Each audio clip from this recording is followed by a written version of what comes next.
Sagaleen biyyoota guddinarra jiranii dhaabbilee biyyoota gamtoomanii fandii maallaqa idil addunyaa baankii addunyaa dabalatee kanneen biroo keessatti hagas mara hin dhaga'amu.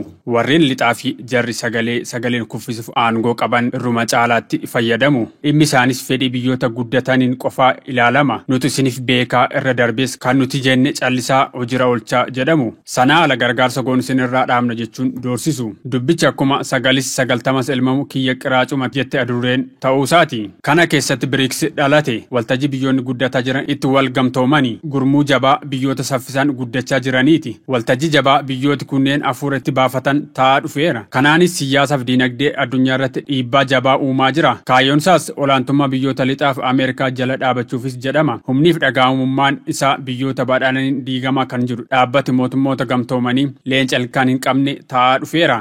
Fandii guddaa biyyoota lixaarraa kan argatu dhaabbati kun ejentii isaanii qofaa ta'aa dhufeera. Yaa'ii 17ffaa ta'aa kan jiru BRICS sagalee fi fedhii biyyoota dhiibamanii ta'aa jira. Ministeerri muummee Itoophiyaa Dr. Abiy Ahmed yaa'ii 17ffaa Riyoo di Jeneerootti taa'amaa jiru irratti ergaa dabarsanii dhaabbileen idil addunyaa wal amantaa jajjabeessan jiraachuun murteessaa ta'uu kaasan. Keessumaa dhaabbileen maallaqa idil addunyaa nageenya waloof badhaadhina hunda galeessa fiduuf caasaa murtoo itti kennan karaa guutuu ta'een haala itti fooyya'uu danda'u irratti yaada kennan. Itoophiyaan miseensa BRICS kan taate bara 2015 yoo ta'u tumsa diinagdee qofaa osoo hin taane addunyaa walqixxummaa haqa qabeessa qabdu uumuuf biyyoota carraaqan waliin garee keessatti hiriirteedha. Ministeerri muummee Dr. Abiy Ahmed dhiibbaa BRICS dabalaa dhufe wayita ibsan BRICS yaada guddaa irraa ka'uun humna jabaa jijjiirama idil addunyaaf hojjetutti ceera jedhani. Itoophiyaan akka miseensummaa BRICSitti keessattuu waltajjiiwwan idil addunyaa murtoo itti kennamu irratti yaadawwan haaraa fi biyyoota guddinarra jiraniif akkaataa bakka bu'umsa bal'aa itti argatan irratti hirmaannaa olaanaa taasisaa jirtis jedhani. Miseensonni haaraan dabalamuun sagaleef kaayyoo waloo keenya caalaatti cimsa dandeetti guddaas ni horanna jedhani. Har'a BRICS michuu biyyoota guddinarra jiraniitis jedhama. Diinagdeen biyyoota kana